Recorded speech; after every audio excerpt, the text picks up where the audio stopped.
யோவான் எழுதின சுவிசேஷம் 13வது அதிகாரம். யோவான் சுவிசேஷம் 13வது அதிகாரம் அதனுடைய 12வது வசனத்தை வாசிக்க கேட்கலாம். அவருடைய கால்களை அவர் கழுவின பின்பு தம்முடைய வஸ்திரங்களை தரித்துக் கொண்டு திரும்ப உட்கார்ந்து அவர்களை நோக்கி, நான் உங்களுக்கு செய்ததை அறிந்திருக்கிறீர்களா? ஒரு விஷயம் கூட வாசியுங்கள். அவருடைய கால்களை அவர் கழுவின பின்பு தம்முடைய வஸ்திரங்களை தரித்துக் கொண்டு திரும்ப உட்கார்ந்து அவர்களை நோக்கி, நான் உங்களுக்கு செய்ததை அறிந்திருக்கிறீர்களா? உங்களுக்கு செய்ததை அறிந்திருக்கிறீர்களா? நான் உங்களுக்கு என்ன செஞ்சேன்னு நீங்க பார்த்திருக்கிறீங்களா? தேவ பிள்ளைகளே, தேவன் நமக்கு செய்ததை நாம் அறிந்திருக்க வேண்டியது அவசியமாயிருக்கிறது. தேவன் நமக்கு செய்தது, கர்த்தர் எனக்காக யாவையும் செய்து முடிப்பார் என்று நம்ம சொல்றோம். ஆனா கர்த்தர் நமக்கு செய்தது நம்ம நினைவுல ஓங்கி இருக்கிறதா? ஆமென். இந்த நாளிலே பேசும்படி இதெல்லாம் எடுத்து வைத்த வார்த்தை. ஆனால் நேற்று இரவில் ஆவியானவர் இந்த பகுதிக்கு நேராக திருப்பி இதை தியானிக்க வைத்துக் கொண்டே இருந்தார். நான் உங்களுக்கு செய்தது. நம் ஆண்டவர் சமூகத்தில் அதிகமாய் நினைவு கூற வேண்டியது என்ன அப்படின்னா, அதிகமாய் என்று சொல்வதை விட நாம் எப்பொழுதுமே நினைவு கூற வேண்டியது கர்த்தர் நமக்கு செய்தது. நம் ஆராதனை வேளையில பாடினோமே, என் மீது அன்பு கூர்ந்து பலியானீர் சிலுவையினால. அந்த உலக சிநேகம் என்பது நம்மிடத்தில் உள்ளதை பறிப்பதற்கான சிநேகமாய் தான் இருக்கும். நம்ம கிட்ட ஒண்ணுமே இல்லைன்னு வைங்களேன், இந்த உலக சிநேகம்லாம் ஈஸியா காணாம போயிடும். நம்மளால இனி இவங்களுக்கு எந்த பிரயோஜனமும் இல்லை என்கிற நிலைமை வரும்போது அநேக உலக உறவுகள், உலக சிநேகங்கள் எல்லாம் அப்படி மறைந்து போயிடும், காணாமலே போயிடும். நாட் ரீச்சபிள்னு வரும், ரீச் பண்ணவே முடியாது. ஆமே, பிரசிடெண்ட்டை கூட பார்த்துடலாம், இவங்கள பார்த்துட முடியாது. ஆமாம், இந்த ஏரியாவில் வரோம்னா அவங்க இன்னொரு ஏரியாவுக்கு போயிடுவாங்க. ஆமாம், சர்ச்சை கூட மாற்றிடுவாங்க. ஹல்லேலூயா, ரீச். ஏன்னா இவங்களால நமக்கு எந்த பிரயோஜனம் இல்லை. ஆனால் உன்னத அன்பு, அந்த அன்பை குறித்து சொல்லப்பட்டிருக்கிறது. அது நம்மிடத்திலிருந்து பறிக்கிற அன்பல்ல, தம்மையே நமக்காய் கொடுத்த அன்பு. ஹல்லேலூயா. நான் உங்களுக்கு செய்ததை அறிந்திருக்கிறீர்களா? தேவன் நமக்கு செய்தது. இந்த யோவான் 13வது அதிகாரத்திலிருந்து 5 காரியங்களை இந்த நாளிலே நாம் கேட்க போகிறோம். கர்த்தர் நமக்கு செய்த காரியங்கள். அதனுடைய 1வது வசனத்தின் பிற்பகுதியிலே சொல்லப்பட்டிருக்கிறது, தாம் இவ்வுலகத்தில் இருக்கிற தம்முடையவர்களிடத்தில் முடிவு பரியந்தம் அவர்களிடத்தில் அன்பு வைத்தார் என்று சொல்லப்பட்டிருக்கிறது. அப்ப தேவன் நமக்கு செய்தது எல்லாமே எதின் அடிப்படையில தான் செஞ்சிருக்கிறார். சூப்பரா சொன்னீங்க, சத்தமா சொல்லுங்க. அப்ப ஆண்டவர் எனக்கு செய்யறது எல்லாமே எதன் அடிப்படையில் தான் செய்யறார்? அன்பின் அடிப்படையில். அப்ப ஆண்டவர் என்கிட்ட பேசாம இருக்கிறதும்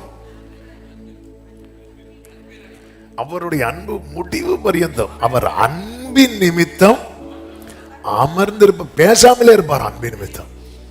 ஹல்லேலூயா. ஆண்டவர் பேசுறதும் அன்பின் நிமித்தம், பேசாம இருக்கிறதும் அன்பின் நிமித்தம். ஆண்டவர் அணைக்கிறதும் அடிக்கிறதும், ஆண்டவர் நம்மை தூக்கி நிறுத்துறதும் இப்படி லைட்டா தள்ளி விடுறதும் அன்பின் நிமித்தம். ஹல்லேலூயா. என் வாழ்க்கையில் பல காரியங்களை அனுமதிக்காதது அன்பின் நிமித்தம்.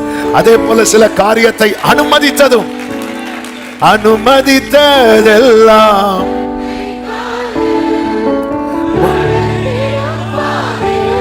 நன்மைக்காக, அனுமதித்ததெல்லாம்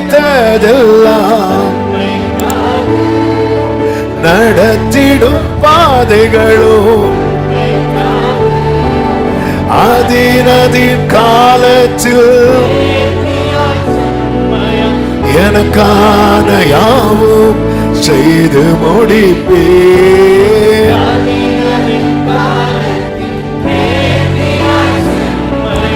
எனக்கான யாவும் செய்து முடிப்பே. ஹல்லேலூயா, ஹல்லேலூயா. பாருங்க, இவர் என்னுடைய நேசகுமாரன், இவரில் நான். அவர் ஏன் இப்படி சொன்னார் தெரியுமா? ஆமா, இந்த பாசம் வார்த்தையா எப்போ வரும் அப்படின்னா ஓவர்ஃப்ளோ ஆகும்போது, அது உள்ள அடக்கி வைக்க முடியாம ஓவர்ஃப்ளோ ஆகும்போது அது வார்த்தையா வரும். நிறைய பேருக்கு கவிதையா வரும், கேட்க சகிக்காது. இருந்தாலும் அது அப்படி பாட்டா வரும். அது ஓவர்ஃப்ளோ ஆகும்போது. அப்படி இயேசு இங்க இந்த பூமியில பிதாவுக்கு பிரியமானவைகள் எல்லாம் நடப்பித்துட்டு இருக்கும்போது பிதாவுக்கு இருக்க முடியல. அது ஓவர்ஃப்ளோ ஆகியவர் சொல்லுகிறார், இவர் என்னுடைய நேசகுமாரன், இவரில் நான். அந்த நேசகுமாரங்கிற வேர்டுலயே லவ் இருக்கு. அப்ப அதையும் தாண்டி சொல்றார், இவரில் நான் ரொம்ப பிரியமா இருக்கிறேன். எனக்கு அப்படி இப்படின்னு சொல்லிட்டு அடுத்து நேர ஆவி பிசாசினால் சோதிக்கப்படும்படி ஆவியானவராலே வனாந்திரத்துக்கு கொண்டு போகப்பட்டு இதுக்கு அப்புறம் தான். அப்ப ஏன் ஆண்டவர் இந்த வனாந்திரம் அப்படின்னா அன்பின் நிமித்தம் அல்ல. நான் உங்களுக்கு செய்ததை அறியீர்களா? இன்னைக்கு ஆண்டவர் ஆமென் வாழ்ந்திருக்க வைக்கிறதும் அன்பின் நிமித்தம், தாழ்ந்திருக்க வைக்கிறதும் அன்பின் நிமித்தம்.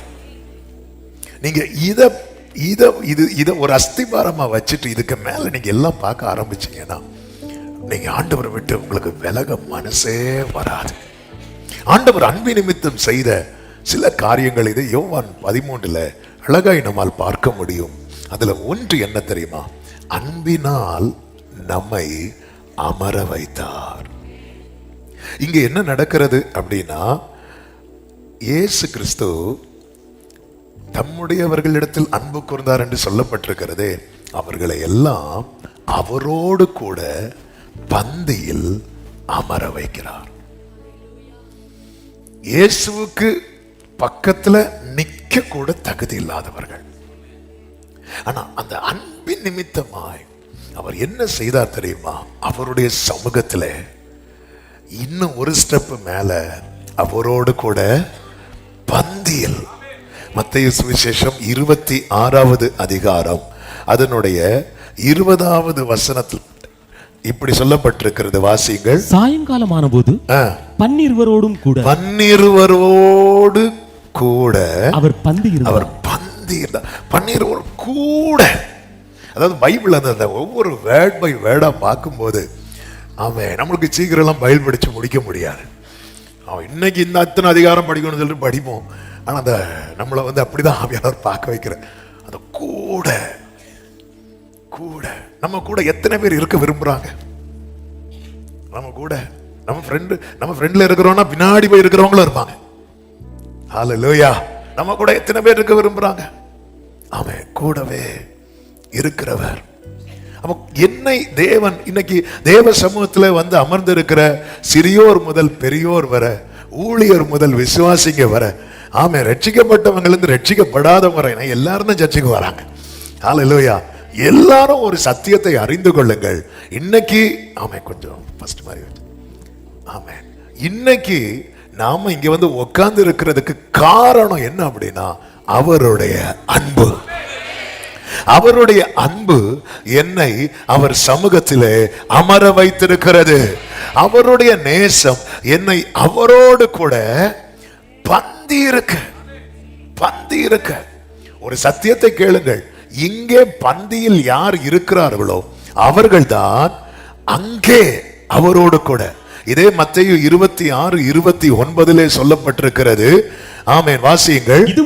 இது முதல் இந்த திராட்சைப்பழ ரசத்தை நவமானதாய் உங்களோட கூட என் பிதாவின் ராஜ்யத்திலே நான் பானம் பண்ணும் நாள் வரைக்கும் இதை பானம் பண்ணுவதில்லை என்று. பிதாவின் ராஜ்யத்திலே. அப்ப இங்கே அவரோடு கூட பந்தி இருக்கிறவர்களுக்கு கர்த்தர் கொடுக்கிற பிராமிஸ் என்னன்னா, பிதாவின் ராஜ்யத்துல நான் உங்க கூட இதே போல பானம் பண்ணுவேன். ஹல்லேலூயா. எனவேதான் ஒரு தேவ பிள்ளை என்னைக்குமே எதை அசட்டை பண்ணவே கூடாது தெரியுமா? கர்த்தருடைய பந்தி அசட்டை பண்ணக்கூடாது. சிலர் அசட்டை பண்ணுவாங்க பாருங்க, கர்த்தருடைய பந்தி அசட்டை பண்ணுவாங்க. ஏன்? ஆட்டோ வெயிட் பண்ண மாட்டான், போயிரும். ஆமே, இன்னொரு இடத்துக்கு போயிடணும். ஆமே, அடுத்து சொல்லுவாங்க எனக்கு இன்னால பிடிக்கல. அப்ப நம்ம என்ன பண்ணலாம்? ஒருத்தங்க மேல கசப்பு இருக்கு, பந்தி எடுக்கணும். மனக்கசப்பு வருத்தத்தை வச்சு பந்தி எடுக்கக்கூடாது, யாவரோடும் ஒப்புரவாகணும். ஆமா, அப்போ வந்து பந்தி எடுக்கணும்னா ஒரே ஒரு ஆப்ஷன் தான் இருக்கு. என்ன ஆப்ஷன் இருக்கு? ஒப்புரவாகணும். நமக்கு அந்த ஆப்ஷன் பிடிக்காது. நமக்கு எந்த ஆப்ஷன் பிடிக்கும் தெரியுமா? சொல்லுங்க. முத பாயிண்ட் இடி இடி விழுந்த மாதிரி தான் இருக்கும். நமக்கு எந்த ஆப்ஷன் பிடிக்கும்? எழுதி போயிரும். அதே போல அன்னைக்குள்ள ஃபுல் மீல்ஸ் எல்லாத்தையும் அவாய்ட் பண்ணுங்க. ஒரு மாசத்துக்கு சாப்பாடு அவாய்ட் பண்ணுங்க. போற வழியிலே வடையும் டீயும். ஆமா, இங்க பந்தியில இருக்க மாட்டோம். ஏன்னா எனக்கு இன்னார எனக்கு என்ன செய்யல, பிடிக்கல. ஒப்புரவாயிட்ட முடிஞ்சது.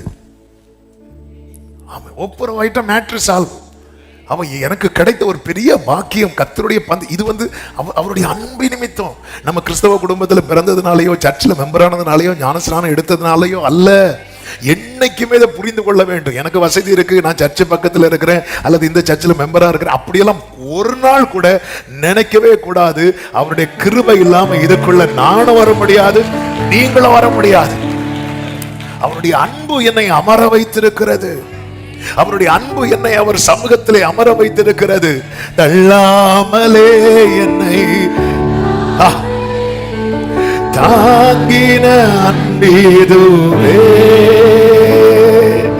தள்ளாமலே தள்ளாமலே தாங்கின அன்பீதுவே. இன்னைக்கு நாம டிசைட் பண்றது மாதிரி நம்மளை வச்சுக்கிட்டோம். இன்னைக்கு போகணுமா வேண்டாமா? இன்னைக்கு வேண்டாம், நாளைக்கு போய்க்கலாம், இந்த வாட்டி வேண்டாம். காலையில் எழும்போது எனக்கு ஒரு லீடிங் இல்லை. லீடிங் என்ன லீடிங்? கொஞ்ச நேரம் கூட தூங்கணும். லீடிங் இல்லை, ஏவுதல் இல்லை. இன்னைக்கு போகணுமா? இன்னைக்கு வேண்டாம். என்னைக்குமே அவருடைய அன்பு என்னை அமர வைத்திருக்கிறது. யோசேப்பின் சகோதரர்கள், யோசேப்பு கொஞ்சம் கடினமா நடத்துறாரு. நீங்க போய் இன்னொரு சகோதரன் இருக்கிறான்னு சொன்னீங்கல்ல, அவனை கூட்டிட்டு வந்தாதான் உங்களை நம்புவேன். அது வரைக்கும் இந்த சிமியோன் வந்து இங்கதான் இருப்பான்னு சொல்லி சிமியோனை கட்டி வச்சுட்டு இவங்க எல்லாம் விட்டாச்சு. இவங்க போறாங்க. யாரை கூட்டிட்டு வராங்க அப்படின்னா பென்யமீனை கூட்டிட்டு வராங்க. பைபிள் சொல்லுகிறது, ஆதியாகமம் 43வது அதிகாரம் அதனுடைய 30வது வசனத்திலே இப்படி சொல்லப்பட்டிருக்கிறது, யோசேப்பின் உள்ளம் தன் சகோதரனுக்காக பொங்கினபடியா glory. The love overflow ஆகுது பாருங்க. உள்ளம் பொங்குது. இதனுடைய ரிசல்ட் தான் அப்படியே 33வது வசனம் வாசிங்கள். அவனுக்கு முன்பாக மூத்தவன் முதல் இளையவன் வரைக்கும் அவன் வயதின்படியே அவர்களை உட்கார வைத்தார்கள். ஹல்லேலூயா. ஓ, அன்பினால உள்ளம் என்ன செய்யுது? பொங்குது. அந்த பொங்கினது நிமித்தமாய் சகோதரர்கள் எல்லாரையும் அவன் வரிசையில யோசேப்போடு கூட பந்தியில அப்படி உட்கார வைக்கிறாங்க. ஆண்டவரே, நான் எங்க கிடந்தவன்பா, எப்படி இருந்தவன்பா, இன்னைக்கு என்ன நீங்க இங்க கொண்டு வந்து உட்கார வைக்கிறதுக்கு காரணம் என்னப்பா? நான் என்ன கேட்டா சொல்லுவேன், என்ன பார்த்ததும் அவருடைய உள்ளம் எப்படி பென்யமீனை பார்த்து யோசேப்பின் உள்ளம் பொங்கினதோ அதே போல இல்ல, அதற்கு மேலாக என்னை பார்த்து அவருடைய உள்ளம் பொங்குது.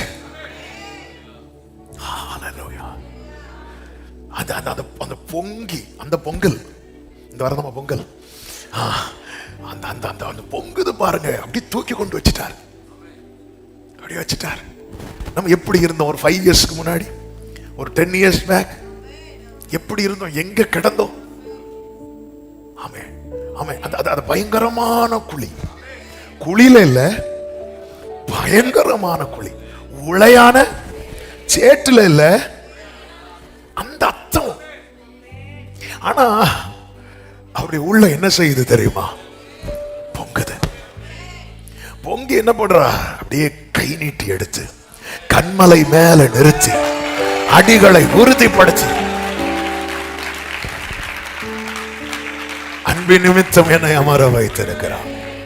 அலைந்தேன் பல நாள் உம்மையோ அறியா, மறந்தே திரிந்த கைகளை உயர்த்தி அழைத்தே உங்குது அவருக்கு, உங்குது அவருக்கு. இளையகுமாரன் வேலைக்காரங்க இருக்கிற இடத்துல ஒரு இடம் கேட்கறதுக்கு வரான். ஆனா அன்பு பொங்குது தகப்பனுக்கு. தகப்பன் எங்க கொண்டு வைக்கிறார் தெரியுமா? வீட்டுல அவனுக்கு ஒரு பந்தியை ஆயத்தப்படுத்தி அங்க அமர வைக்கிறார். இன்னைக்கு தேவ சமூகத்தில் அமர்ந்திருக்கிறவர்கள் ஒவ்வொருவரும் நினைக்கணும், என்ன நான் எப்படி இங்க வந்து உட்கார்ந்து இருக்கிறேன், நான் எப்படி இங்க வந்து உட்கார்ந்து இருக்கிறேன். அவருடைய அன்பு என்னை அவர் சமூகத்திலே அமர வைத்திருக்கிறது. அவருடைய அன்பு அதுவும் சாதாரண அன்பு அல்ல, பொங்கி வழிகிற அன்பு. இன்னைக்கு கர்த்தருடைய பந்தியில் இருக்க போகிறவர்கள் விசேஷமாய் ஆமென் பாத்திரமான பொங்குது. அந்த பொங்கிறதுனால அப்படி தூக்கி கொண்டு வச்சிட்டார். ஹல்லேலூயா. மோவாபில இருந்து பெத்லகேமுக்கு நகோமி வரும்போது அவளோடு கூட ஒருவள் கொண்டு வரப்பட்டாள். அவள் பெயர் தான் ரூத். யார் கண்லையாவது தய கிடைக்கும்னா நான் போய் கொஞ்சம் கதிரை பொறுக்கிட்டு வரேன் அப்படி சொல்லி போகும்போது ஒரு வயல் நிலம் அவளுக்காக ஓப்பன் ஆகுது. அதுக்குள்ள அவ என்டராகிறான். யாருமே தடுக்கல. ஆமென். மோவாபிய ஸ்திரீ பார்த்த உடனே தெரியும், பார்த்த உடனே தெரியும். ஆமென். ஹல்லேலூயா. வெளியூர்ல வேற ஜாதி, வேற அதாவது 10ஆம் தலைமுறை ஆனாலும் சாபம் நீங்காதது பார்த்த உடனே தெரியும். ஆமென். ஆனாலும் அவளுக்கு முன்னாடி டோர் அடைக்கப்படல. இதுதான் கிருபை. ஹல்லேலூயா. பரிசேயன் சீமோன் வீட்டுல இயேசு பந்தி இருக்கும் போது பாவியாகிய ஸ்திரீ வீட்டுக்குள்ள வர. ஏன் தெரியுமா? அவளுக்கு டோர் அடைக்கப்படல. உள்ள யார் இருக்கிறா தெரியுமா? இயேசு இருக்கிறா. இயேசு மட்டும் அந்த வீட்டுல இல்லைன்னா ஒரு பாவியாகிய ஸ்திரீ வரும்போது வீட்டுக்குள்ள விடுவாங்களா? இல்ல. ஆமென். பேதுரு, யோவான், யாக்கோபு இருக்கிறதுனால நம்ம இங்க வரல, இயேசு இருக்கிறதுனால.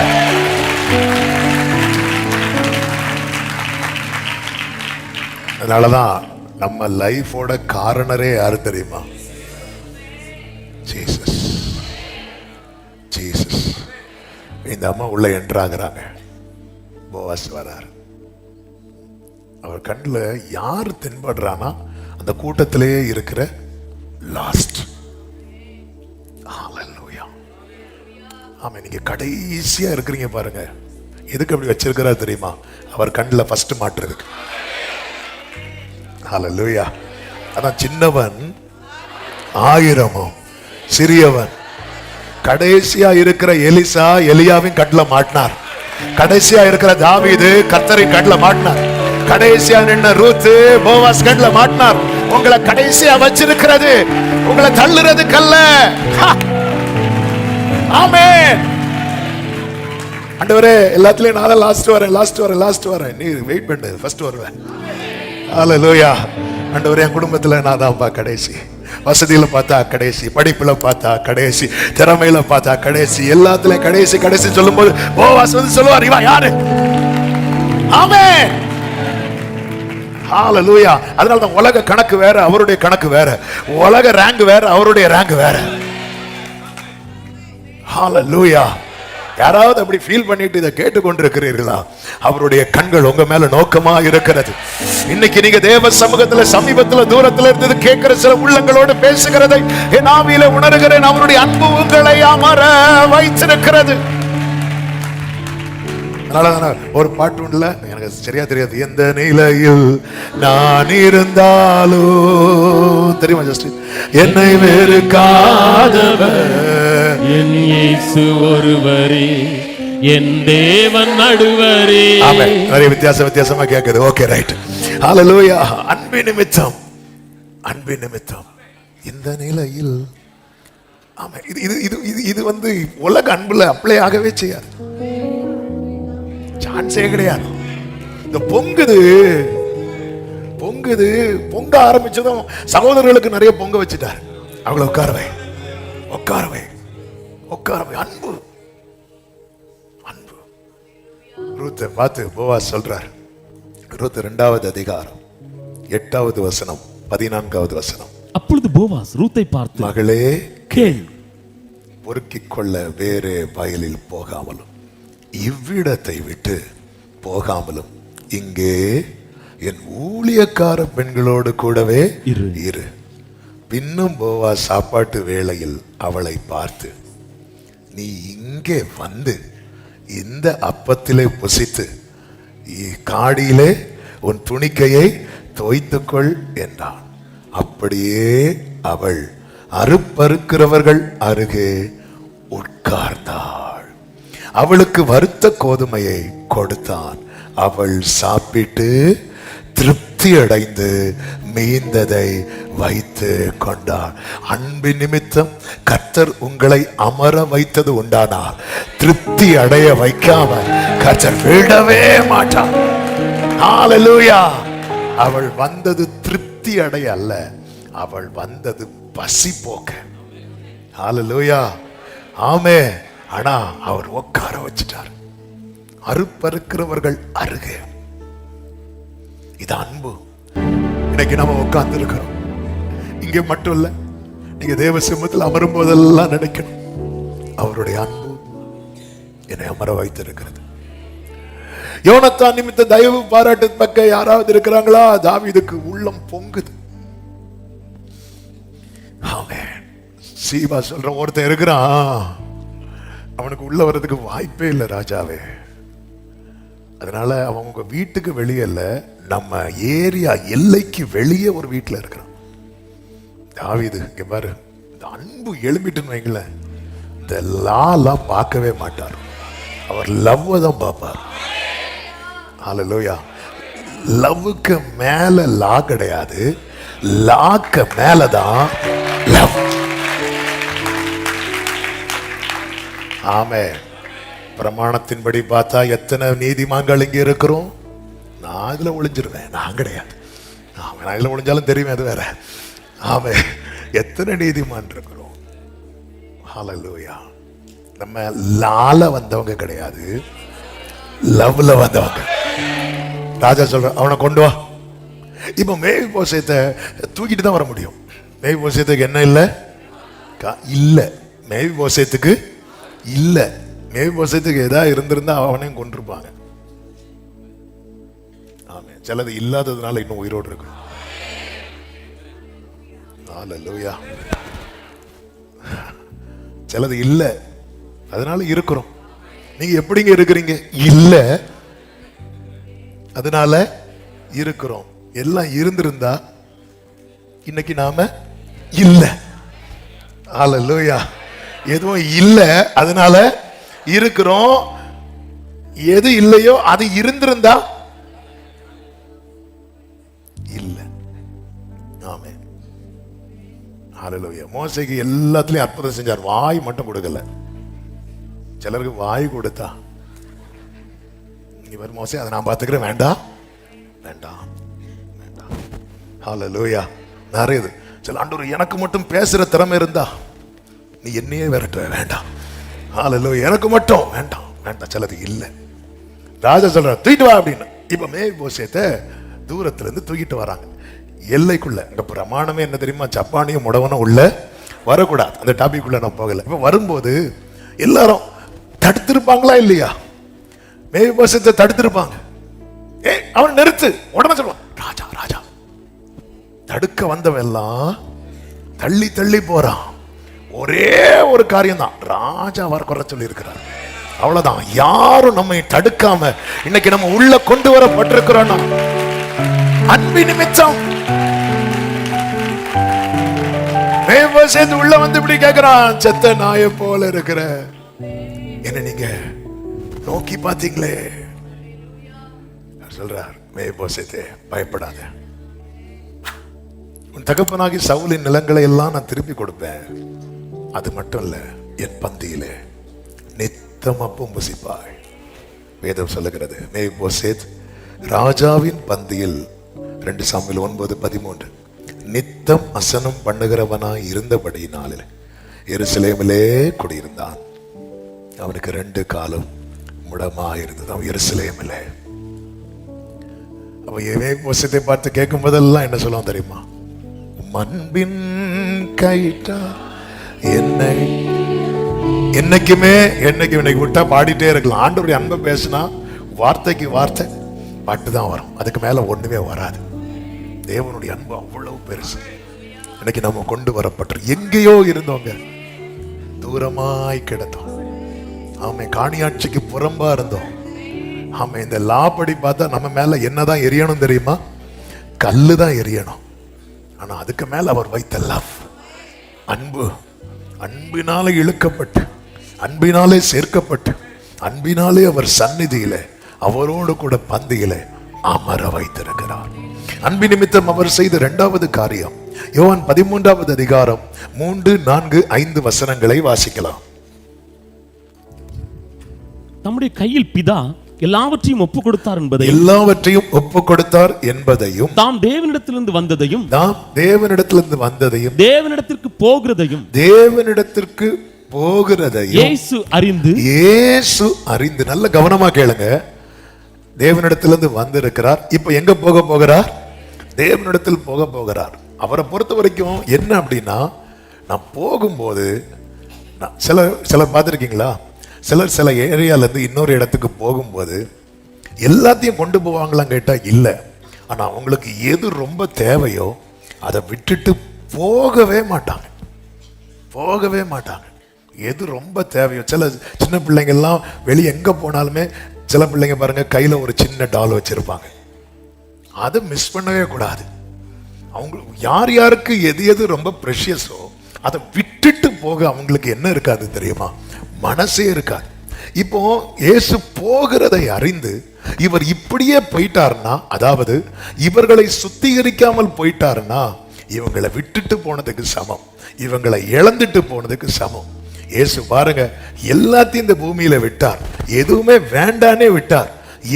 எதுவாலையும் சத்துருவால அவரை வஞ்சிக்க முடியல. ஆனா அவர் எதை இழக்க விரும்பல தெரியுமா? யாரை இழக்க விரும்பல தெரியுமா? தம்முடையவர்களை இழக்க விரும்பல. அதுதான் தாம் தேவனிடத்தில் போகிறதையும் இயேசு அறிந்து போஜனத்தை விட்டு எழுந்து. அப்ப என்ன அர்த்தம்னா, எல்லாரும் என்ன பண்ணிட்டு இருக்கிறாங்க? சாப்பிட்டுட்டு இருக்கும் போதுதான் அவருக்கு தெரியுது, இதான் லாஸ்ட் சப்பர், நான் போறேன். நான் இப்படி சும்மா இவங்க கூட சாப்பிட்டுட்டு போயிட்டேன்னா இவங்களுக்கு என்கிட்ட பங்கு இல்லாம போயிருமே, இருக்கக்கூடாது. உடனே எழுந்து போஜனம் சாப்பிட்டுட்டு இருக்கும் போதே எழும்புறா. நம்ம சாப்பிட்டுட்டு இருக்கும் போதெல்லாம் எழும்ப மாட்டோம். அப்படி நம்ம எழும்புறோம்னா அதை விட ஏதோ ஒரு அவசரமான காரியம் நம்ம செய்ய வேண்டி இருக்கிறது. இல்லைன்னா நம்ம சாப்பிட்டு முடிச்சுட்டு தான் எழும்புவோம். சாப்பிட்டு முடிச்சுட்டு இவர் சாப்பிட்டுட்டு இருக்கும் போதே எழும்புறார் அப்படின்னா அதுல ரொம்ப கவனமா இருக்கிறார். எதுல கவனமா இருக்கிறார்? என்னுடையவர்களை நான் இழந்துடக்கூடாது, என்னுடையவர்களை நான் இழந்துடக்கூடாது. ஆமென். ஆண்டவருடைய இந்த நேசம் தான் நாம் கழுவப்பட காரணமா இருந்தது. சத்தமா ஒரு ஆமென் சொல்லுங்க பார்க்கலாம். ஆமென். என்னையும் உங்களை தேவனுடைய இரத்தத்தால கழுவப்பட்டவர்களுக்கு இயேசுவின் நாமத்திலே சொல்லுகிற செய்தி, நம்மை தேவன் இழக்க விரும்பவில்லை. நான் இரத்தத்தால கழுவப்பட்டவன்கிற நிச்சயம் உள்ளவர்கள் மட்டும் கைகளை உயர்த்தி ஹalleluya சொல்லுங்க. ஆமென். நம்மை தேவன் இழக்க விரும்பல, இழக்க விரும்பல. ஆமென். என்னால அவருக்கு என்ன லாபம்? நான் அடிக்கடி நினைப்பேன், நம்மளால என்ன லாபம்னு கேட்டா ஒண்ணுமே இல்லை. ஆனாலும் இழக்க விரும்பல. பாருங்க, தாவீதால லாபம் உண்டு. தாவீது தன் சிறுமையிலிருந்தே ஆலயத்துக்குன்னு நிறைய என்ன பண்ணிட்டாரு? சேர்த்து வைக்க ஆரம்பிச்சிட்டார். பைபிள்ல இருக்கிற அவர் தெரிந்தெடுத்த எல்லாரால ஏதோ ஒரு விதத்தில் அவருக்கு லாபம் உண்டு. நம்மளால என்ன லாபம்? ஆனாலும் இழக்க விரும்பாம அவர் ஒரு துணியை, ஒரு சீலையை எடுத்து அறையிலே கட்டிக்கொண்டு, பின்பு பாத்திரத்தில் தண்ணீர் வார்த்து சீஷருடைய கால்களை கழுவவும் தாம் கட்டி கொண்டிருந்த சீலையினால் துடைக்கவும் தொடங்கினார். கழுவுகிறார், அடுத்து துடைக்கிறார், கழுவுகிறார், துடைக்கிறார். உடனே பேதுரு தடுக்கிறான், வேண்டாண்டவரே. அப்ப இயேசு சொல்லுவார், நான் உன்னை கழுவாவிட்டால் என்னிடத்தில் உனக்கு பங்கு இல்லை. இப்ப தெரியுதா? நீங்க நல்ல கவனிங்க. பேதுரு கெஞ்சி கழுவப்படல, ஜீசஸ் அவனை கன்வின்ஸ் பண்ணி கழுவ வைக்கிறான். நான் கழுவப்பட்டது காரணம் என்னுடைய அந்த ஒரு, அவர் என்ன பட்சமா பேசி நயங்காட்டி என்கிட்ட பாசமா பேசி பேசி பேசி பேசி சில பிள்ளைங்க குளிக்கிறதுக்கு அடம் பிடிச்சிட்டு இருக்கும்போது உனக்கு அது வாங்கி தருவேன் இது வாங்கி தருவேன்னு சொல்லி தண்ணியில தள்ளி விடுறது போல நான் எங்காட்டி நம்முடைய நம்ம செயல்கள் என்று சொல்வதற்கு பேதுரு தடுத்ததும் நீங்களும் அப்படி கழுவவே கூடாது அப்படி தடுத்ததும் இவன் போனா போட்டு எப்படி மறுதலிக்க தான் போறான், நமக்கு தான் யோவான் இருக்கான், அப்படி திரும்பல. எவ்வளவு ஒரு பொறுமையா பேசி அவனுக்கு புரிய வச்சு. பேதுருட்ட இயேசு பேசும்போது இயேசு எங்க இருந்து பேசிட்டு இருக்கிறார் தெரியுமா? பேதுரு பாதத்துல இருந்து எவ்வளவு இறங்கி வந்தார் பாருங்க. அவர் எங்க இருக்கக்கூடியவர்? அவரை கண்ட ஏசாயா கண்ட காட்சி என்ன? உயரமும் உன்னதமுமான சிங்காசனத்தில் இருக்கிறவர் பேதுரு கழுவுறதுக்கு விடாம இருக்கும்போது அவர் இறங்கி வராரு. எங்க இருந்து பேசுறாரு தெரியுமா? பேதுரு கால்ல இருந்து பேசுறாரு. நான் உன கழுவலனா நான் அவர் காலை பிடிச்சல்ல, நான் கழுவப்பட்டது, அவர் என் காலை பிடிச்சா. இந்த அன்புக்கு முன்பதாக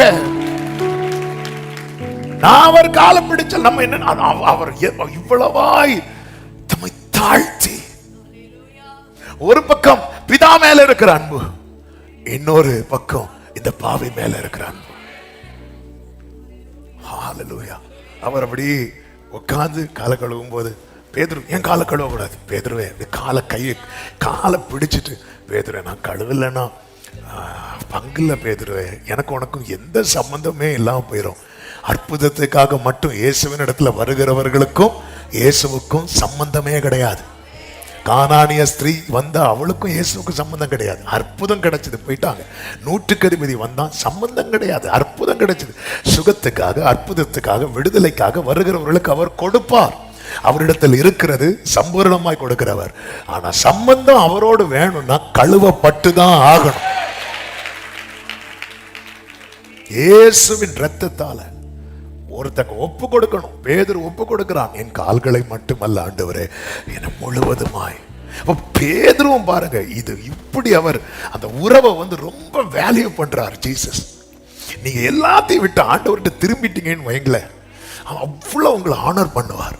நீ தீழ்ப்பானது நின்று விலையேற பெற்றதை பிரித்து எடுத்துட்டேன்னா உங்களை எப்படி வைப்பார் சொல்லி இருக்கிறார் தெரியுமா? என் காலா இருப்பான்னு சொல்லல, என் வாயா இருப்பாங்கடா. ஹல்லேலூயா. அவருக்கு அவ்வளவு அதை கொண்டாடுவார், அவ்வளவு அவருக்கு பிடிக்கும். நான் கழுவப்பட அவர் எவ்வளவு தம்மை தாழ்த்தி இருக்கிறார் பாருங்க. அதனாலதான் இந்த ரத்தம் எவ்வளவு விலையேற பெற்றது தெரியும். ஆமே, ஒவ்வொரு முறை தேவ சிம்மத்துல இந்த எண்ணம் நம்மில் ஓங்கி இருந்தா நமக்கு என்ன செய்ய மனசு வராது தெரியுமா? மீண்டும் கரைப்படுத்த மனசு வராது. இன்னைக்கு ஒருத்தங்க பந்தியில இருந்ததுக்கு அப்புறம் போய் மீண்டும் பழைய பாவத்தை செய்யறதுக்கு காரணம் என்ன தெரியுமா? அவர் காலை பிடிக்கிற அளவுக்கு இறங்கினதுக்கு அப்புறமும் குதிகாலை தூக்கினான். பேதுரு காலை பிடிச்சது போலதான் யூதாஸ் காலையும் பிடிச்சார். அவன் குதிகாலை தூக்கினான் இருக்கு. குதிகால் அப்படி கால் அப்படி தட்டி விட்டுட்டு எழுப்பி போறான். ஹல்லேலூயா. அவனுடைய முடிவு, ஆமென். ஜீசஸ் சொல்லுவார், இவன் பிறக்காம இருந்திருக்கும். ஆமென். குதிகாலை தூக்கினான். ஆமென். அவர் காலை பிடிக்கிறார், அப்படி தட்டி விடான். அது அப்பம் புசித்தவன் எனக்கு எதிராக தன் குதிகாலை தூக்கிட்டான். ஆமென். நான் கழுவப்பட்டிருக்கிறேன். நான் எப்படி கழுவப்பட்டேன்? அப்பா, நான் உங்க பாதரட்சையின் வாருக்கு கூட சமம் கிடையாது. அப்படிப்பட்ட என் காலை பிடிச்சு கழுவுறீங்களாப்பா. இதை சொல்லும் போதே என் உதடெல்லாம் ஆடுது. எவ்வளவு பெரிய அன்பு பாருங்கள். அந்த சிலுவையின் அளவை நீங்க எப்படி பார்க்கணும்னா, அந்த மரத்துண்டின் அளவை வச்சு பார்க்க கூடாது. இந்த பூமிக்கு வானம் எவ்வளவு உயரமோ இதுதான் அவர் பாராட்டின அன்பு. ஹல்லேலூயா, ஹல்லேலூயா. எனவே இதை புரிந்து கொள்ள வேண்டும். ஆமென். மூன்றாவது, அன்பு நிமித்தம் அவர் செய்த காரியம் கற்றுத் தருகிறார். யோவான் 13வது அதிகாரம் 16, 17 வசனங்கள். மெய்யாகவே மெய்யாகவே நான் உங்களுக்கு சொல்லுகிறேன், ஊழியக்காரன் தன் எஜமானிலும் பெரியவன் அல்ல, அனுப்பப்பட்டவன் தன்னை அனுப்பினவரிலும் பெரியவன் அல்ல. 17. நீங்கள் இவைகளை அறிந்திருக்கிறபடியினால் அறிந்திருக்கிறபடியினால் இவைகளை செய்வீர்களானால் பாக்கியவான்களாக இங்கே கர்த்தர் என்ன முக்கியமா கற்றுத் தருகிறார் அப்படின்னா தாழ்மை. தாழ்மை. ஆமென். அதே 13வது அதிகாரம் 3வது வசனத்தை பாருங்கள். தம்முடைய கையில் பிதா எல்லாவற்றையும் ஒப்பு கொடுத்தார் என்பதை அறிந்து, அதுக்கப்புறம் தான் அவர் ரொம்ப தாழ்த்துறார். பொதுவா ஒருத்தங்களுக்கு ஒண்ணும் இல்லாம இருக்கும்போது தாழ்த்துவாங்க பாருங்க. எல்லாம் கொஞ்சம், எல்லாம் இல்ல கொஞ்சம் கிடைக்க ஆரம்பிச்சாலே நம்ம ஸ்டாண்டர்ட் என்ன ஆகுது, நம்ம லெவல் என்ன ஆகுறது, நம்ம என்ன செய்யக்கூடாது, நம்ம அவங்கள்ட்ட போகக்கூடாது, அவங்க நம்மள்ட்ட வரணும். ஹல்லேலூயா. ஆமென். நம்ம ஒன்றும் இல்லாமல் இருக்கும்போது நம்ம வழியில நம்மளை பார்த்து இப்படி வீட்டில் ஒரு ஃபங்க்ஷன் வந்துடுங்க, ஓகே வந்துடுவோம். கொஞ்சம் உயர்ந்ததுக்கு அப்புறம் என்னை வழியில பார்த்து தான் சொன்னாங்க. எனக்கு வீட்டில் கார்டு தரல, வீட்டில் கார்டு தந்தா நான் இல்லாத டைம் வந்துட்டாங்க. ஆமென். ஒரு எக்ஸாம்பிள் சொன்னேன், அப்படி யாராவது இருக்கீங்கன்னா கோச்சிக்காதீங்க. ஹல்லேலூயா. எல்லாமே தம்மிடத்தில், அப்ப எல்லாமே இப்ப அவர்கிட்ட தான் இருக்கு. அதுக்கப்புறம் அவர் துண்டை கட்டிட்டு போய் காலை கழுவுறார். நீங்கள் இதை அறியணும், ஆண்டவருக்கு எது பிடிக்காது அப்படின்னா மேட்டிமை, பெருமை, இது பிடிக்கவே பிடிக்காது. தாழ்மை, மனத்தாழ்மை அப்படிங்கிறதுக்கு சரியான டெபினிஷனே என்ன அப்படின்னா, எல்லாரை விட நான் தான் பெஸ்ட் அப்படிங்கிற ஒரு எண்ணம் வராம ஒருவன் தன்னை காக்குறான் தெரியுமா, அதுதான் உண்மையிலேயே மனத்தாழ்மையினுடைய அடையாளம். பைபிள் அது அழகா சொல்லுது. பிலிப்பியர் 2:3 சொல்லப்பட்டிருக்கிறது. அந்த வசனத்தை வாசியுங்கள். பிலிப்பியர் 2வது அதிகாரம் 3வது வசனம். ஒன்றையும் வாதினாலாவது வீண் பெருமையினாலாவது செய்யாமல், அடுத்த வார்த்தையை மனத்தாழ்மையினாலே, மனத்தாழ்மையினாலே ஒருவரை ஒருவர் தங்களிலும் மேன்மையானவர்களாக எண்ண கடவீர்கள். நம்மளால அப்படி எண்ண முடியலைனாலே நமக்குள்ள என்ன இருக்கு? சரி, அப்படி சொன்னா கொஞ்சம் கஷ்டமா இருக்கு. நமக்குள்ள என்ன இல்ல? தாழ்மை இருக்கும். நம்ம செருப்பு போடாம தான் வருவோம். நம்ம அப்படி இருப்போம். சில தாழ்மை உச்சத்துல குளிக்காம கூட வருவாங்க. அந்த தாழ்மை வெளியே காட்டு, ஐயோ இவங்கள மாதிரி மனத்தாழ்மை இருக்கு தெரியுமா? ஆமே, அப்படி வந்திருக்கு மச்சான், உங்க பக்கத்துலயா இருக்கிறேன், இனி இவர் வேற எப்போவாது கை கொடுக்க சொல்லுவார். நம்ம ஒண்ணு பண்ணுவோம், கைய ஷாலுக்குள்ள அப்படி மறைச்சு வச்சோம். அவங்க தேடி தேடி கண்டுபிடிக்கட்டு. ஷாலுக்குள்ள வைக்கும்போது சொல்ல, இந்த நீங்க அப்பம் கொடுக்க வரும்போது தயவுசெய்து கையை மறைச்சு வைக்காதீங்க. சிலருக்கு டவுட்டா இருக்கு, உங்களுக்கு மேலே கை இருக்கா இல்லையா? ஒருவரை ஒரு மேன்மையா புருஷன், நீங்க உங்க சொந்த மனைவியை மேன்மையா எண்ணுங்க. அதே போல மனைவிகளே உங்க சொந்த புருஷன் நீங்களும் இருக்கிறீங்க, அவரை பாருங்க, அவ்வளவுதான் முடிஞ்சு. ஆமா, சில பாருங்க மனைவி நல்லா படிச்சிருப்பாங்க, புருஷன் படிச்சிருக்க மாட்டாரு. நான் இல்லைன்னா தெரிஞ்சிருக்கும், ரொம்ப நல்லா இருந்திருப்பாரு, அவங்களுக்கு தெரியாது. அவங்க என்ன பண்ண, ஆண்டவர் இப்படி செட் பண்ணி கொடுத்துட்டாரு. ஆமா, சிலர் புருஷன் நல்லா வேலை பார்ப்பாரு, மனைவி வேலை பார்க்க மாட்டாங்க. நேரம் சொல்லுவார், நான் சமைச்சு போடணும், நீ தின்னு வாசலுக்கு வெளியே வர முடியாம அப்படியே இரு. இப்படியெல்லாம் இல்ல, ஒருவரை ஒருவர் தங்களிலும் மேன்மையா.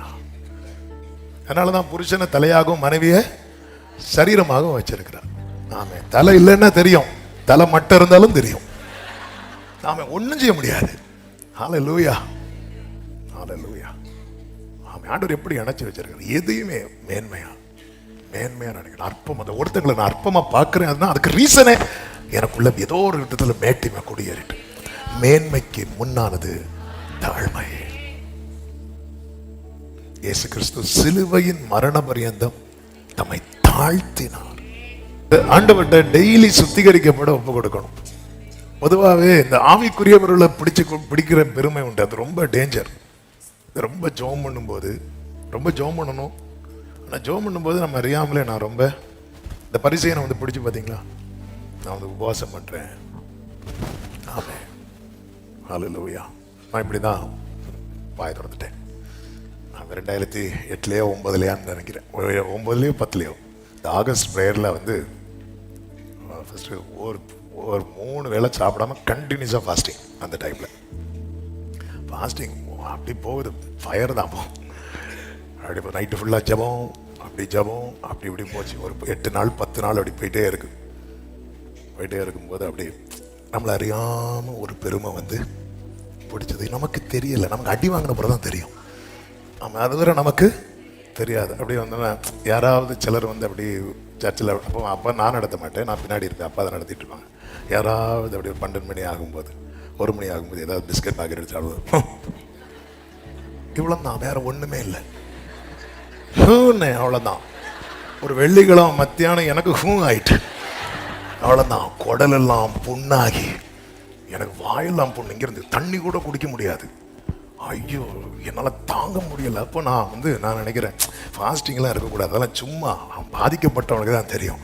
அப்படி இருக்கும்போது அப்புறம் தான் யோசனை, இவ்வளோ நாள் பிரச்சனை இல்லை, இன்னைக்கு மத்தியானம் திடீர்னு ஏன் இந்த பிரச்சனை வந்துச்சு? அதுக்கப்புறம் தான் ஆண்டவர் கட்டுத்தர ஆரம்பித்தார். ஏதாவது ஒன்று உனக்கு செய்ய முடியும்னா அது நான் கிருபை தந்து தான் நீ செய்கிற. அந்த கிருபையை நான் விளக்குனதும் எப்படி ஆச்சு பார்த்தியா? கொஞ்சம் நீ அவ்வளோதான், வேற ஒன்றும் இப்படி ஒரு பார்வை முடிஞ்சுது. அவ்வளோதான். நமக்கு சின்ன விஷயம் தான், சின்ன விஷயம். நான் என்ன சொன்ன பிரச்சனை இல்லை. என்னால் இப்போ உபவாசமே இருக்க முடியல. உபவாசம் இருந்து அவரு கஷ்டமாச்சு. அதனால கர்த்தர் நம்மளை என்ன செய்ய விடல. அதனாலதான் நீயோ ஜெபம் பண்ணும்போது உன் அறை கதவை பூட்டிட்டு உள்ள இரு. வெளியே வரும்போது எப்படி வரணும் தெரியுமா? தாடியெல்லாம் வளர்த்துட்டு, ஏன்னா லெங்க் டேஸ், அதனால லெங்க் தான் வளர்த்துட்டு இருக்கோம். அப்படி கிடையாது. ஆமே, சிலருக்கு அப்படி ஒரு பிரச்சனை. ஆமே, வெளியே வரும்போது எப்படி வரணும் தெரியுமா? நல்லா தின்னு கொளுத்துட்டு வரதை பாரு. அதனாலதான் பிரதர் நாங்கள் அப்படி வரோம். அப்படி ஒரு உண்மை சபையா ஜெபிக்கிறது வேற, இந்த பர்சனல் இருக்கு தெரியுமா? அதை வந்து நீங்க நீதியா போட்டுட்டு வரக்கூடாது. உங்களை பார்த்தா வந்து நார்மலா இருக்கும். அவர் சொல்லணும். மனடியாட்ட சொல்றாரு, நீ போய் தமஸ்கு தெருவில் சவுல் எனப்பட்டவனை போய் தேடு, அவன் ஜெபித்து கொண்டிருக்கிறான் அப்படின்னாரு. அவன் ஜெபம் பண்ணி கொண்டிருக்கிறான். இது சில ரொம்ப வரம்பெற்ற ஊழியக்காரங்கள்லாம் சம்டைம்ஸ் வந்து ஸ்டேட்டஸ் போடுவாங்க, நான் 3 days ஃபாஸ்டிங் இருக்க போகிறேன், உங்களுக்கு ஏதாவது ஜெப குறிப்புன்னு அனுப்புங்க. ஃபுல்லாக பார்த்துட்டே இருப்பார் ஜெப குறிப்பு. கடைசியில் அவர் ஜெப குறிப்பு அனுப்புவார், எனக்கு முடியல, நீங்கள் எனக்காக ஜெபம் பண்ணுங்க. ஆமே, ஹல்லேலூயா. ஆமே, ஆமே. தனியாக ஜெபிக்கும் போது தெரியவே கூடாது. எங்கள் அப்பாட்ட யாராவது பாஸ்டர் உங்கள் ப்ரேயர் டைம் என்னன்னு கேட்டால் 24/7 சொல்லிட்டு போயிடுவான். அவ்வளோதான், நீ கண்டுபிடிச்சிக்கோ. ஏன்னா சிலர் ப்ரேயர் டைம் கேட்டுட்டு அந்த டைம்ல வந்து நிற்பாங்க பாருங்க, இயேசுவை தள்ளி விட மாதிரி. ஆமே, இந்த தாழ்மை வந்து நமக்குள்ள நம்ம டெய்லி இருந்து யோசிக்கணும். அதனாலதான் இயேசு சீஷர்களை பார்த்து சொல்வார், எல்லா மனுஷரும் புகழும் போது உனக்கு ஆப்பு ரெடி ஆயிட்டுன்னு நினைச்சுக்கோ. உங்களுக்கு ஐயோ, நம்ம கூட எல்லாரும் இந்த தப்பு பண்ணிடுவோம். நம்ம கூட அப்படி நம்மளை அறியாம பேசிடுவோம். கொஞ்ச நேரம் பேச முடியாது, நமக்குள்ள உடனே அந்த நெஞ்சு கிடந்து அடிக்க ஆரம்பிக்கும். அப்படி அடிக்கணும். அப்படி அடிக்கலைன்னா கொஞ்சம் கஷ்டம்னு அர்த்தம். ஆமே, நீங்க ஒன்றும் வேண்டாம், இது வந்து இப்படி யாரையும் சோதிக்காதீங்க. கொஞ்சம் நீங்க உங்க ப்ரேயர் லைஃபை, உங்களுடைய இந்த வேதத்தோடு உள்ள நெருக்கத்தை ஒரு 2 பேர்ட்ட சும்மா ஷேர் பண்ணி பாருங்க. அடுத்து அதில் ஒரு பெரிய சோதனை வரும். சும்மா அது வந்து நாங்கள் அந்த ப்ரேயர் டைம்ல நான் இப்படி பண்ணிடுவேன், நான் அப்படி பண்ணிடுவேன், இப்படி பண்ணி சும்மா ஒரு 2 பேர்கிட்ட நீங்கள் பேசி சும்மா அப்படி பேசினாலே போதும். ஆண்டவரே அலோவ் பண்ணுவார் அந்த சோதனைக்கு. ஆமே, அவரை பொறுத்த வரைக்கும் என்ன தெரியுமா? நீ 2 கையோடு நரகத்துக்கு போறதை விட 1 கையோடு பரலோகத்துக்கு வா.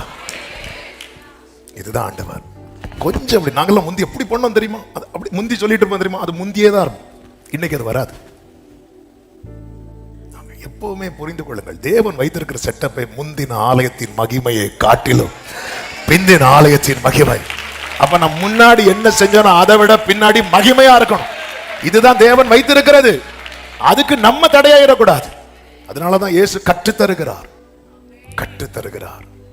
கற்றுத்தாரும் நான் கடைபிடிப்பேன், சொன்னதை செய்து முடித்திடுவேன். ஹல்லேலூயா. கர்த்தருக்கு மகிமை. இன்னும் 2 வார்த்தையை சொல்லி ஜெபிக்கிறேன். 4வதாக, அன்பு நிமித்தம் அவர் என்ன செய்கிறார்? எச்சரிக்கிறார். 18-19 வாசியுங்கள். உங்கள் எல்லாரையும் குறித்து நான் பேசவில்லை, நான் தெரிந்து கொண்டவர்களை அறிவேன். ஆகிலும் வேத வாக்கியம் நிறைவேறத்தக்கதாக என்னுடனே அப்பம் புசிக்கிறவன் என்மேல் தன் குதிகாலை ஆண்டவர் வார்ன் பண்றார், எச்சரிக்கிறார். எப்பொழுது எச்சரிக்கிறார் பாருங்கள், 19வது வசனத்திலே சொல்லப்பட்டிருக்கிறது. அது நடக்கும்போது நானே அவர் என்று நீங்கள் அறியும்படி, விசுவாசிக்கும்படிக்கு. இப்பொழுது அது நடப்பதற்கு முன்னமே அதை உங்களுக்கு சொல்லுகிறேன். இந்த வார்னிங் வந்து நடந்த பிறகு வராது, நடக்கிறதுக்கு இப்ப ஒன்னும் நடக்கல. இப்ப என்ன, இப்ப நான் பந்தியில தானே இருக்கிறேன், இப்ப நான் அவர் சமூகத்துல தானே இருக்கிறேன். ஆனா வார்னிங் வருது. என்னைக்குமே புரிஞ்சுக்கோங்க, வார்னிங் வருதுனாலே அடுத்து நடக்க போகுதுன்னு அர்த்தம். வார்னிங் அசெப்ட் பண்ணின ஒருத்தன் தான் யார் தெரியுமா? காயின். ஆண்டவருக்கு தெரியும் அடுத்து என்ன செய்ய போறான். அதனால கர்த்தர் சொல்லிட்டார், பாவம் உன் வாசற்படியில படுத்திருக்கு, பாவம் உன் வாசற்படியில படுத்திருக்கு, அடுத்து இவன் இதை தான் செய்ய போறான். அதனால வார்ன் பண்றான். இவனை பொறுத்த வரைக்கும் என்ன தெரியுமா, நான் எதுக்கு, நான் என்ன தப்பு பண்ண போறேன். அந்த வார்னிங் அவன் அசெப்ட் பண்ணிட்டான், அதை அவன் மைண்ட் பண்ணல. நம்ம நல்லா தான் ஜெபம் பண்ணிட்டு இருப்போங்க, ஆனா அடுத்து நமக்கு என்ன நடக்க போகுதுன்னு அவருக்கு தெரிஞ்சு வார்ன் பண்றார். நோவா தேவ எச்சரிப்பை பெற்று பயபக்தி உள்ளவனானான் பைபிள்ல இருக்கு. நோவா அதுக்கு முன்னாடி பாவியாட்டா இருந்தா இல்ல, ஆனா இன்னும் அந்த வார்னிங் கிடைச்சதும் இன்னும் தன்னை காத்துக் கொள்ளுகிறான். அது எப்படி நான் காக்கப்படுவேன், எப்படியும் நான் வந்து அவரோடு சஞ்சரிக்கிறவன் அப்படி இல்ல. தேவ எச்சரிப்பை பட்டு, எபிரேயர் 11:7, நோவா தேவ எச்சரிப்பை பெற்று பயபக்தி உள்ளவனாகி, அப்படிதான் பைபிள்ல இருக்கும். அவன் ஏற்கனவே பயபக்தி உள்ளவன் தான், ஆனா அந்த வார்னிங் வந்ததும் இன்னும் அலர்ட் ஆயிட்டான். விட்டுறக்கூடாது. பாருங்க, ஏலிக்கு வார்னிங் வந்துச்சு, ஏலி பிள்ளைகளுக்கு வார்னிங் வந்துச்சு. வார்னிங் வந்ததுக்கு அப்புறம் பைபிள் சொல்லுகிறது, ஏலி தன் ஸ்தானத்தில் படுத்து கொண்டான் இருக்கு. எத்தனை வார்னிங் தெரியுமா? 1-2 வார்னிங் இல்ல, திரும்ப வார்னிங் ஜாஸ்தியா வருதுனாலே அவர் நம்ம மேல வச்ச அன்பு ரொம்ப பெருசுன்னு அர்த்தம். என்னைக்குமே புரிஞ்சு, நம்ம நல்லா தான் இருக்கும், நல்லா இருக்கிறவங்களுக்கு இந்த வார்னிங்கை குறித்த ஒரு இது தெரியாது. ஆமே, மார்ச்ல கோவிட் வந்துச்சு, ஆனா ஒரு சத்தியம் தெரியுமா, அதுக்கு முந்தின டிசம்பர்ல இருந்தே கொரோனாவை பத்தி பேசிட்டு இருந்தோம். அது சைனால வந்துச்சு, இங்க எல்லாருக்கும் அது காமெடியா இருந்துச்சு, சிரிப்பா இருந்துச்சு. அவ்வளவுதான். லாக்டவுன் போட்டாங்க பாருங்க, அதுல நீங்க ரொம்ப கவனிச்சீங்கன்னா தெரியும். இந்த ஃபர்ஸ்ட் லாக்டவுன்ல எல்லாருமே ரொம்ப கேர்ஃபுல்லா இருப்போம். அதனாலதான் நீங்க ஃபர்ஸ்ட் லாக்டவுன்ல பாருங்க, தமிழ்நாட்டில் எங்கேயாவது ஒரு மூலையில ஒரு ஆளுக்கு கொரோனா இருக்கும். அதுதான் ஃபிளாஷ் நியூஸா இருக்கும், இந்த தெருவில் இந்த நபருக்கு கொரோனா அப்படின்னு. அதுல ஃபர்ஸ்ட்ல ரொம்ப எச்சரிக்கையா இருந்தோம் பாருங்க, ஓரளவுக்கு எல்லாரும் தப்பிட்டோம். செகண்ட் கொரோனா வந்ததா எல்லாரும் நம்ம சர்ச்சு தெருவை கொரோனா தெருவுன்னு ஆக்கிட்டாங்க. ஹalleluya. ஹாஸ்பிடல்ல போடா, அது எந்த தெரு? சர்ச்சு தெரு. அந்த கொரோனா தெருவா? எல்லாம் ஒரே இழு. ஏன் தெரியுமா? கொஞ்சம் அந்த ஃபர்ஸ்ட் கோவிட்ல மேக்சிமம் எல்லாருக்கும் மாஸ்க் வந்து மூக்கையும் வாயையும் மூடிடுது. செகண்ட் கோவிட்ல தாடியை மூடுறதுக்கு மாஸ்க், தாடி நெத்தி, அவ்வளவுதான். சிலர் 2 மாஸ்க் வச்சிருப்பாங்க, இதுக்கு மேல இதுக்கு கீழே. யாராவது வந்தா இப்படி கவர் பண்ணி, அதுவும் போலீஸை பார்த்தா, ஒருத்தர் போலீஸ் வந்துட்டார், மாஸ்க் இல்ல, ஏதோ கடையில வாங்கிட்டு இருந்தாரு, பில்ல எடுத்து மூடிட்டு இருக்கிறாரு. இதெல்லாம் வந்த நியூஸ், போய் சொல்லல. கொஞ்சம் அப்படி நிர்விசாரமா சிலர் மாஸ்க திருப்பி வச்சிருக்கிறாங்க. அவங்களுக்கே டவுட், மூக்கு ஃப்ரண்ட்ல இருக்கா பின்னாடி இருக்கான்னு தெரியல. சரி, நம்ம கொஞ்சம் அந்த அசதியா இருக்கிறோம் பாருங்க, கொஞ்சம் நிர்விசாரமா விடுறோம் பாருங்க, பாதிக்கப்படுறோம். எச்சரிப்பு வாணி வருது. எரிகோவை பிடிக்க போகும்போது கர்த்தர் வான் பண்றாரு, இந்த சாபத்து இடானா ஒன்னையும் தொற்றாத அப்படின்னு.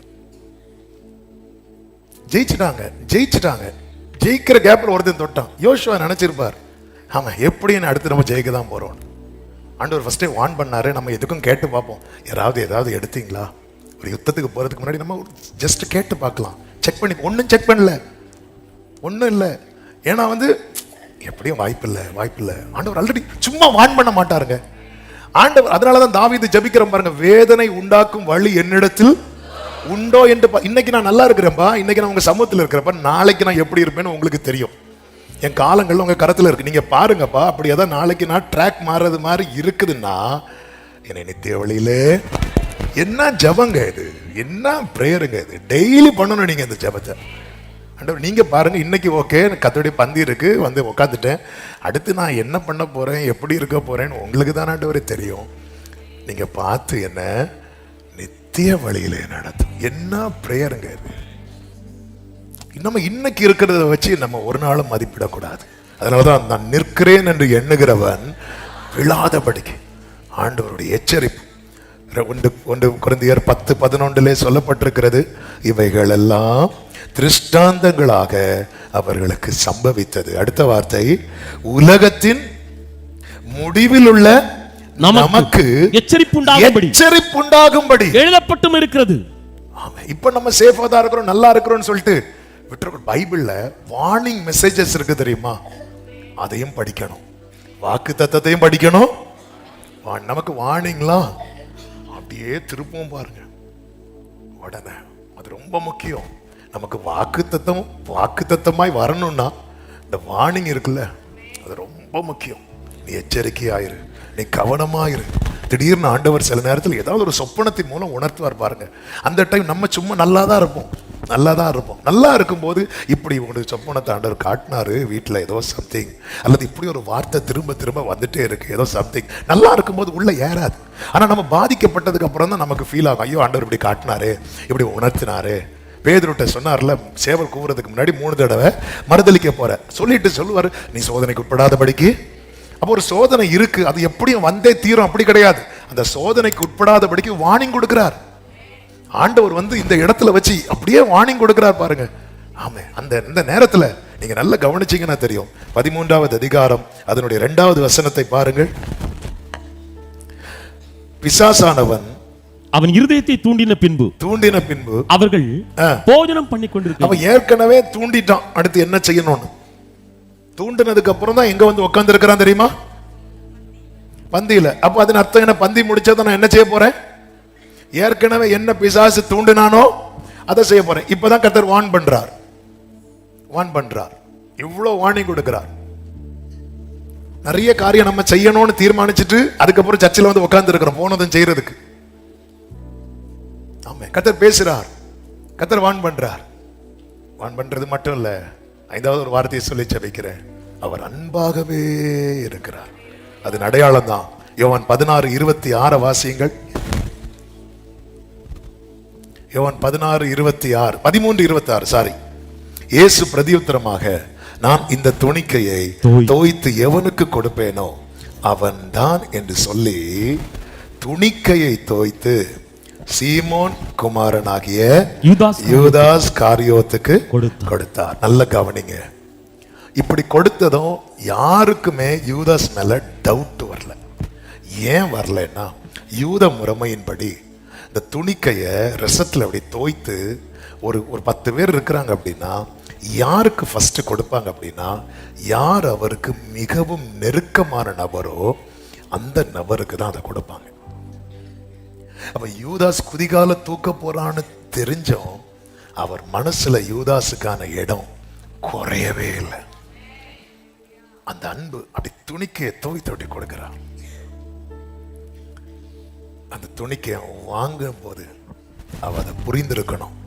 ஆண்டவரே, இன்னும் என்னை நேசிக்கிறீர் ஆண்டவரே, என்னையா தேடினீர் ஐயா இயேசுநாதா, உம்மை மறந்த ஓர் துரோகினா என்னையா தேடினீர் ஐயா இயேசுநாதா, அடிமை உமக்கே. துணிக்கையை வாங்கும் போது அவன் அப்படி அர்ப்பணித்திருக்கணும். ஆனா துணிக்கையை வாங்கின பிறகும் ஏற்கனவே சாத்தான் ஒரு காரியத்தை செய்ய என்ன பண்ணிருக்கிறான்? தூண்டினான். அப்படி தூண்டினதை செய்யறதற்கு அவன் பிசாசுக்கு இடம் கொடுக்கிறான் பாருங்க. ஆமென், கர்த்தருக்கு மகிமை உண்டாவதாக. அதனுடைய 28வது வசனத்தை பாருங்கள். அவர் இப்படி 27 அந்த துணிக்கையை அவன் வாங்கின பின்பு சாத்தான் அவனுக்குள் புகுந்தான். அப்போ இந்த இடத்துல இப்ப அவன்கிட்ட தான் அந்த ஆப்ஷன் இருக்கிறது. ஓசியா 14வது அதிகாரம் எடுக்க வேண்டாம், டைம் இல்லை. நான் மனப்பூர்வமாய் சிநேகிப்பேன்னு சொல்றார். அந்த நேசத்தை உள்வாங்கினதும் எப்ராஹிம் அடுத்த தீர்மானம் எடுக்கிறான். என்ன தீர்மானம் தெரியுமா? ஓசியா 14:8, இனி எனக்கும் விக்கிரகங்களுக்கும் என்ன என்று சொல்லுவோம். இனி எனக்கும் இதுக்கு சம்பந்தம் கிடையாது. ஏன்னா அவர் நேசம் என் மேல இருக்கு. ஒரு நேசத்தை அறிந்த பிறகும் நம்ம ஒரு தீர்மானம் எடுத்து, இன்னைக்கு நிறைய காரியம் ஒருவேளை சிலர் உள்ளத்துல சாத்தான் ஏற்கனவே தூண்டி இருப்பான். இன்னைக்கு ஆராதனை முடிச்சுட்டு போய் இதை பண்ணு, ஆராதனை முடிச்சுட்டு போய் இந்த இடத்துக்கு போ, ஆராதனை முடிச்சுட்டு போய் இதை பாரு. இந்த தூண்டுதலுக்கு பிறகும் கர்த்தருடைய பந்தியில நீங்க அமர்றீங்கன்னா உங்க மேல இருக்கிற அன்பு இன்னும் குறையல. இந்த அன்பை வச்சு அடுத்து நம்ம என்ன டெசிஷன் எடுக்க போறோம்? யூதாசை போல சாத்தானுக்கு இடம் கொடுத்து போக போறோமா? இல்லைன்னா பவுலை போல, பவுல் கையில ஒரு நிருபம் இருக்கு. அந்த நிருபம் சபையை துன்பப்படுத்துறதுக்கான நிருபம். அந்த நிருபத்தை பிடிச்சிட்டு போகும்போது கர்த்தர் அவனை சந்திக்கிறார். கர்த்தருடைய சந்திப்பு, அந்த அன்பு அவன் புரிந்து கொண்டதும் அவனுக்கு லாபமா இருந்ததெல்லாம் நஷ்டம் என்றும் குப்பை என்று தள்ளினான். இந்த கேள்வியோடு ஜெபிக்க விரும்புகிறேன். இன்னைக்கு தேவ சமூகத்திலிருந்து எழும்பி போகும்போது, ஆமென், சாத்தான் தூண்டின காரியத்தை செய்ய போறோமா? இல்ல அந்த காரியம் இனி எனக்கு இருக்கக்கூடாது என்று சொல்லி அதை தூக்கி எறிய போறோமா? நம்முடைய முடிவு யூதாசுடைய முடிவா அல்லது பவுலுடைய முடிவா? ஆமென். ஆவியானவர் சபைகளுக்கு சொல்லுகிறதை காதுள்ளவன் கேட்க கடவன். இந்த கர்த்தருடைய பந்தியில் அமரப்போகிற அன்பு சகோதரா சகோதரி, நாம் எதற்குமே தகுதி இல்லாதவர்கள். அப்படி இருந்தும் அந்த துணிக்கையை தோய்த்து அவர் நம் கையில தருகிறார். அதன் பிறகு நம்ம சாத்தானுக்கு இடம் கொடுக்கவே கூடாது. இனி எனக்கும் விக்கிரகத்துக்கும் என்ன சம்பந்தமே கிடையாது, எனக்கு இந்த சம்பந்தம் தள்ளிப்போம். அப்படி ஒரு டெசிஷன் எடுத்திருந்தா அவருக்கு முன்பதாக அந்த 30 வெள்ளி காசை தூக்கி எறிந்திருப்பான். அப்படி ஒரு தீர்மானம் எடுக்காததுனாலதான் அவர் இல்லாத ஆலயத்துல அவன் தூக்கி எறிந்தான். ஒரு யூஸுமே இல்லை. அவன் நிறைய காரியத்தை, இந்த மாம்சம் பலவீனம் உள்ளது, நிறைய காரியத்தை பிசாசு தூண்டி இருப்பான். நீங்க போய் இதை பண்ணணும், அதை பண்ணணும். துணிகரம் வேண்டாம். இந்த அன்பை அசட்ட பண்ணாதிருங்கள். இவ்வளவு தெரிஞ்சும், குதிகால தூக்குவோன்னு தெரிஞ்சும் அவர் இந்த துணிக்கையை தரதற்கு அவர் விருப்பமா இருக்கிறார். இல்லைன்னா அவர் என்ன சொல்லியிருக்கணும் தெரியுமா? நான் யாருக்கு துணிக்கையை கொடுக்கலையோ அவனு தான் சொல்லிட்டு எல்லாருக்கும் கொடுத்து அவனுக்கு கொடுக்காம இருந்திருக்கணும். ஆனா எல்லாருக்கும் கொடுக்கிறதுக்கு முன்னாடியே கர்த்தர் அவனுக்கு தான் கொடுக்கிறார். இந்த அன்பை நாம் என்னவென்று சொல்ல? இந்த அன்பை கனப்படுத்துங்கள், பாவத்துக்கு விலகுங்கள், பிசாசுக்கு இடம் கொடாதிருங்கள். கர்த்தர் உங்களை ஆசீர்வதிப்பாராக. கண்களை மூடி. Thank you Jesus. Thank you Jesus. இரக்கமுள்ள தேவனே, நீர் எங்களுக்கு செய்ததை நினைவுபடுத்தின தயவுக்காய் நன்றி. அன்பு நிமித்தங்களை அமர வைத்திருக்கிறேன், சுத்திகரித்திருக்கிறேன், எங்களுக்கு கற்று தந்தி, எங்களை எச்சரித்து இன்னும் அன்பாகவே இருக்கிறேன். இந்த அன்பை கனவீனப்படுத்தின யூதாசாய் அல்ல, இந்த அன்பை கனப்படுத்தின பவுலை போல எங்கள் பாதைகள் சீராகட்டும். உம்முடைய அன்பு மட்டுமே எங்களை நெருக்கி ஏவுகிறதா இருக்கட்டும். பிசாசுக்கு நீ இடம் இல்லை என்கிற ஒரு வாழ்க்கை எங்கள் வாழ்க்கை ஆகட்டும். ஆண்டவரே, உம்முடைய நல்ல ஆவியானவர் எங்களை அப்படியே நடத்துவாரா. எல்லா மகிமை உமக்கு செலுத்துகிறோம். இயேசுவின் நாமத்தில் பிதாவே, ஆமென்.